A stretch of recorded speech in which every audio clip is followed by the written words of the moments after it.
Good evening from Washington. I'm Jen Psaki in for Chris Hayes.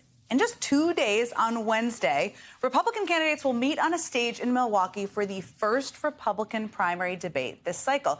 It's also the week that the Republican frontrunner, who announced he's skipping the debate, is required to surrender to authorities in Fulton County, Georgia. If that combination of things doesn't perfectly capture the state of the Republican Party right now, I don't really know what does.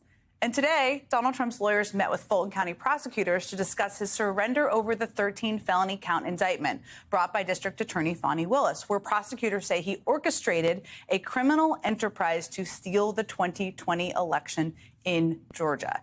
After roughly an hour discussing the terms, the attorneys, along with Fani Willis, came to an agreement over the ex-president's bond. An Atlanta judge set the bond for Trump at $200,000.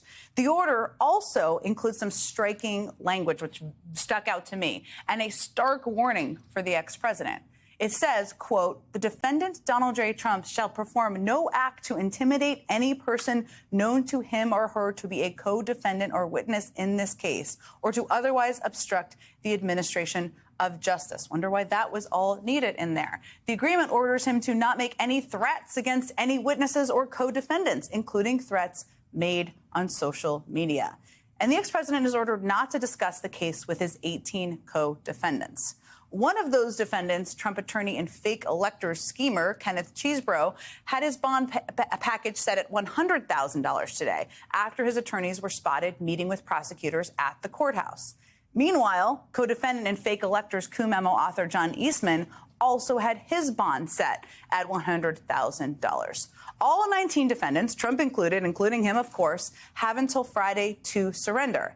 And all of this is happening as the majority of Republican candidates seem to be on a whole nother planet, pretending like this isn't actually the weirdest and the most unprecedented debate week in history. Just look at the last few days. A few of the candidates seem to be having a hell of a time at the Iowa State Fair this weekend. Good for them. Former Arkansas Governor Asa Hutchinson seemed to enjoy cooking up some burgers, while former Texas Congressman Will Hurd took a selfie with a supporter.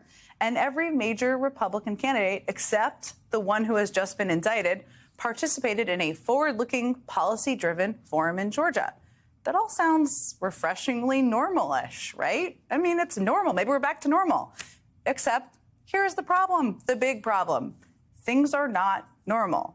The most important photo for history books this week, when we all look back, will not be of Republican candidates cooking up burgers or standing on stage debating energy and tax policy on Wednesday. It will be the mugshot of the ex-president of the United States from when he surrenders for the fourth time in just over 4 months on charges that he orchestrated a criminal conspiracy to steal the 2020 election in Georgia. On Wednesday, the day of the debate, Trump plans to release a pre-recorded video on social media with the TV guy formerly employed by Fox. And the next day, he may reportedly turn himself in. Here's the crazy thing, as if all of that isn't crazy enough.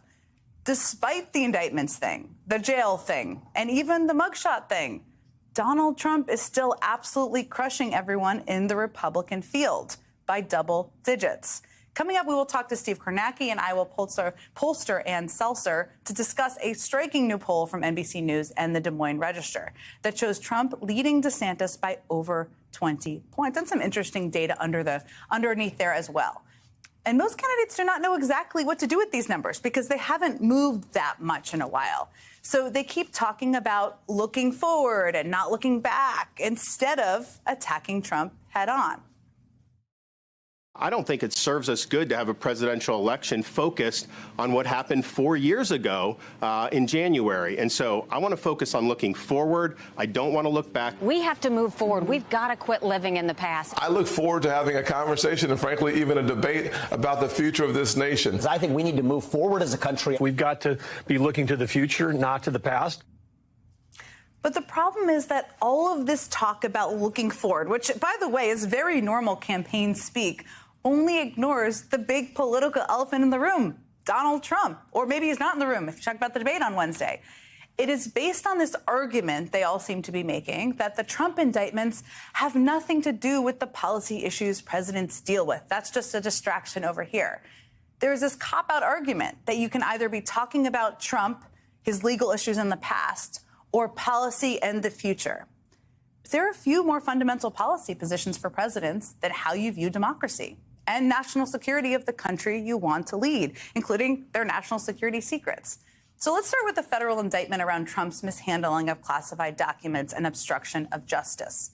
Holding on to classified documents, including nuclear plans, waving Iran war plans around with a disregard for the impact on national security and the people serving you around the world, is a policy position.